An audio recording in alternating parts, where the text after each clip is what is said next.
Hi, everybody. Welcome back to this week's episode of Test Don't Guess Tuesday. I'm Melissa Hall-Klopacki, functional gut health expert, and I talk here about some case studies of clients and take a look at their GI map test results.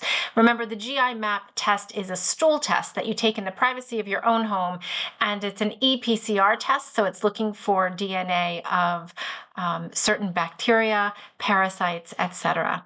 So we use that test to really be able to hone in on what's happening in your microbiome so you can have a personalized protocol. Once we know what's off, we know how to fix it. I want to share today's case study with you because it was a weird one for me. Usually I have a pretty good sense of what's going on. I can kind of guess before we see the test, but this one I did not expect. This was a 32-year-old male who came to me with a long history of constipation, and he said he'd gone to the doctor and taken some laxatives, tried some prescriptions, but nothing really worked. And he wasn't really concerned. He was just going to live that way, pooping 2 or 3 times a week and feeling bloated in between. However, he recently took a vacation with some friends, and when he came home, got really sick, was on a couple courses of antibiotics, and then said his bowels changed dramatically. He went from constipated all the time to constipated and having diarrhea. So it's one or the other, or not being able to go for a long time and then having it be liquid. So he had lost a little bit of weight. He just wasn't feeling great. So we ran the GI map test, and let me take you through what we found and how we helped him. Okay, so let's get into his test results. This is the first page of the GI map test. You'll see that his name has been redacted at the top for his privacy. However, the very first page of this test is simply showing you pathogens. And if you've listened to any of these videos, you will rarely see me finding things light up on this first page.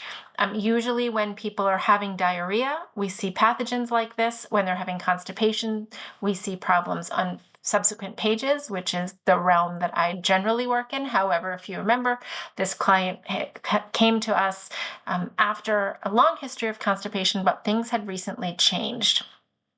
Ding, ding, ding, this is why. Enterohemorrhagic E. coli being very high. If you look 8 times the level of the reference range, and E. coli 0157. Both of those have the potential for problems. Usually when somebody picks up E. coli, it happens because they've eaten a bad cheeseburger, or they've just usually through food or drink, or living on a farm, but most people food or drink. And usually your system fights it. We see your system overcome it. You will have something that looks like food poisoning, or something that looks like a stomach flu, and then your body will get over it. But here, this had been going on a little while, and you'll see that his levels were still really high. So this warranted treatment. There are a few ways to do that. You can do it with some antibiotics, but it's not recommended because it can lead to hemolytic uremic syndrome, HUS, which is a kidney issue. So a lot of times treated herbally, and we're going to take a look and see if anything else needs to be knocked down in this test that we would consider treating as well. But you can see on this first page, everything else here is normal.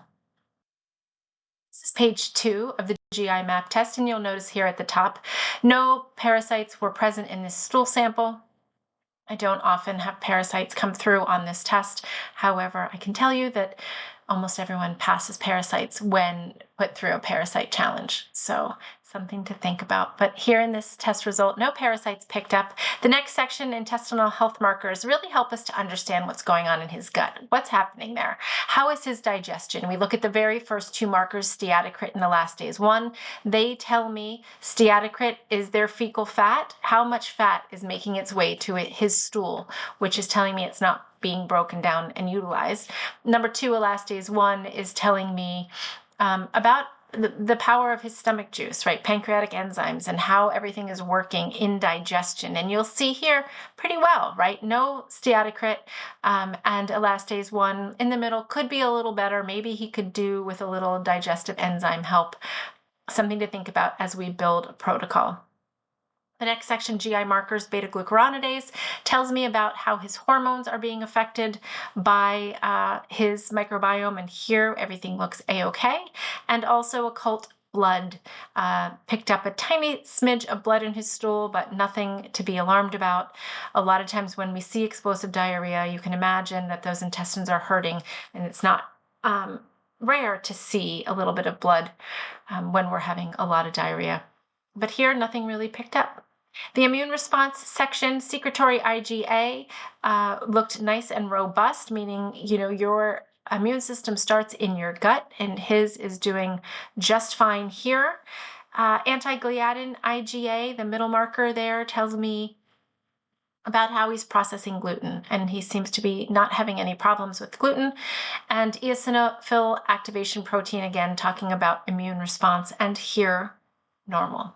Calprotectin tells me about the level of his inflammation. Big buzzword these days. We're all worried about lowering inflammation, and here we can see his level is doing just fine. So great page here, maybe a little bit of digestive help, digestive enzymes, but otherwise everything really normal. Okay, page 3 of the GI map. You'll see here dysbiotic and overgrowth bacteria. Only one is high, and that's 7 times the reference range. So Streptococcus is very high here. Bacillus and Enterococcus faecium and Staphylococcus aureus all high as well. I would want to make sure that we were hitting on those. Anytime you don't have enough good bacteria, bad bacteria overgrows, number one. It's a ratio game. So we would need to think about upping the number of good bacteria in his gut. The next section, commensal overgrowth microbes, really tells me about, are those microbes making hydrogen and methane? There's a lot of talk these days about SIBO in the GI world. And while the GI map test is not a definitive test for SIBO, when people come and these numbers are really high, that points us in the right direction. So his are creeping up. And what that tells me is maybe his digestive juices aren't strong enough, and food is making its way, not particularly digested into the lower intestines, where it's doing a little fermenting and growing gases. So again, something I would want to think about, taking it above the level of the intestines, back to the stomach, and saying, how is the digestive capacity and power?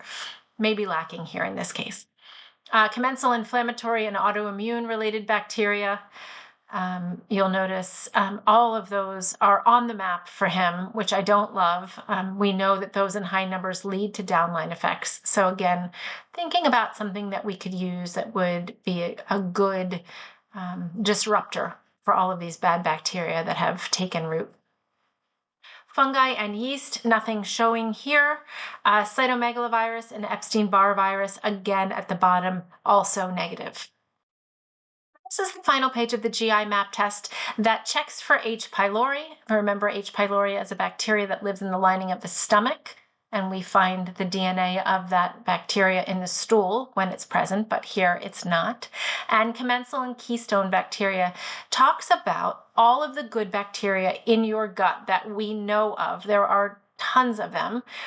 Here is just a handful that we know have specific purposes, and we know we need all of these levels to be robust. Right? So you'll see here a little bit high on Enterococcus. We know there's already some overgrowth, so not surprising. And Akkermansia muciniphila, very low. That is a bacteria that we know is responsible for producing more mucus in the lining of the gut. So if that number is low, we always start to think about leaky gut and the potential downline effects of that. And we want to do some gut repair for him as well. The last section, bacterial phyla, Bacteroidetes to Firmicutes. Firmicutes is a little bit low. That's just one of the phyla of the bacteria in your stomach. However, the ratio is nice and normal, so I'm not worried about that. So what did we do? Let's talk about, let's get back to page 1, which shows us this hemorrhagic E. coli and E. coli 0157. Oil of oregano is one of my very favorites for when I find pathogens here on this first page. Really easy to get, really well tolerated, and can knock down not only the E. coli here on this first page, but also some of the other dysbiotic bacteria that we see here, the strep and some of these here at the top, opportunistic and overgrowth microbes. I also put him on Akkermansia muciniphila, which is a probiotic here you'll see we talked about that's very, very low for him, as well as a second probiotic that was a good strain of just general good probiotics.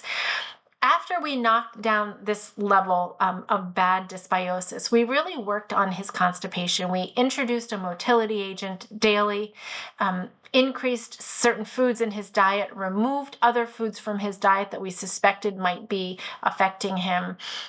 We added some digestive enzymes to up the power to get the job done in the stomach. And then we were able to slowly up the fiber intake. And after about 3.5 months, he was much, much better, pooping on a daily basis, didn't have that diarrhea anymore, just nice number 3, number 4 on the Bristol stool chart stools, which is what we're looking for every morning. And that was that. So this test is just so valuable because otherwise you'd be guessing. Otherwise we wouldn't have known that he had a big problem that needed to be dealt with first. We would have just addressed the constipation and missed the whole dysbiosis piece. We also would have guessed at what we were giving for good probiotics, and I would never have known Akkermansia was below the detectable limit had it not been for this test. So this is the GI map test. You can order your own. I have created a portal for everyone who listens out there, digestivediscovery.com. There's an educational portal in the back end. You order your test yourself through the front end, and you should have your results in 2.5 to 3 weeks. I'm here every Tuesday reading these tests of clients, giving you little case studies to get you comfortable with understanding this test. But on the back end of that Digestive Discovery portal is plenty more information that takes you line by line through the test so you can understand your own data and make some choices to heal your gut. Because man, it starts in your gut. And if your gut's not healthy, we really can't expect the rest of our health to be on point. So I'm Melissa Klepacki. Thank you so much for joining me today on Test Don't Guess Tuesday. This has been the GI Map Test. Come back next week for more.